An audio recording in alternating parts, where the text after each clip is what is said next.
The old forest stood at the edge of town, dark and silent. People called it Whispering Pines, but no one went near it anymore, not since the disappearances. Some said the forest was haunted. They told stories of ghostly figures and eerie sounds, but most just stayed away. The wind whispered through the trees, making the branches sway like skeletal fingers. The sun was setting, casting long, creepy shadows across the forest floor. A shiver ran down my spine. I knew we shouldn't be here. "Are you sure this is a good idea?" Emily asked, her voice trembling. "Don't be scared," said Jake. "Always the brave one. It's just an old forest.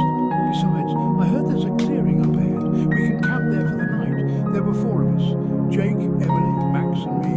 We were best friends and we loved a good dare. This time the dare was to spend a night in Whispering Pines. Max, always the practical one, checked his backpack. "I brought extra flashlights and a first aid kit," he said, "just in case." Emily shivered again. "I wish we hadn't made this bet," she muttered. As we walked deeper into the forest, the sunlight faded. The air grew cold and still. The only sound was the crunching of leaves beneath our feet. "Did you hear that?" Emily whispered, grabbing my arm. "Hear what?" Jake asked, his voice louder than necessary. "I thought I heard something," Emily said, her eyes wide with fear, like someone was whispering. We listened intently, but there was nothing but silence. Then a twig snapped in the distance. We all jumped. "It's probably just an animal," Max said, trying to sound calm, but I could see the fear in his eyes. The clearing was still nowhere in sight. The trees seemed to press in on us, their branches reaching out like claws. The air was heavy with the smell of damp earth and something else, something sweet and sickly.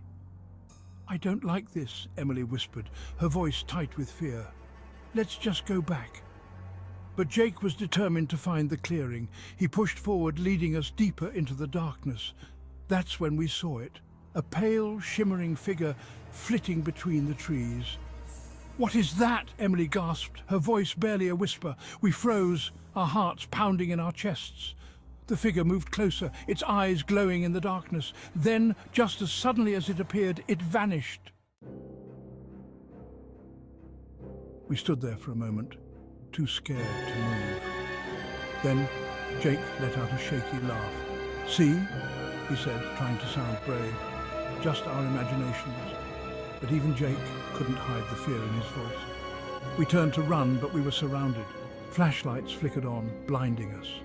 "Hold it right there," a voice boomed. We shielded our eyes, squinting into the darkness. Standing before us, dressed in dark clothing and holding flashlights, were 3 figures. They weren't ghosts. They were teenagers, just like us. "Looking for ghosts?" one of them asked, grinning. "You scared us half to death," Max exclaimed, his voice shaking with anger and relief. The teenagers laughed. "We heard about the Whispering Pines dare," one of them said. "Figured we'd give you a real scare." We were furious. We'd been tricked. But as we walked out of the forest, the setting sun casting long shadows behind us, I couldn't shake the feeling that we hadn't been alone. I could have sworn I saw a pale, shimmering figure watching us from the trees, and this time it was smiling.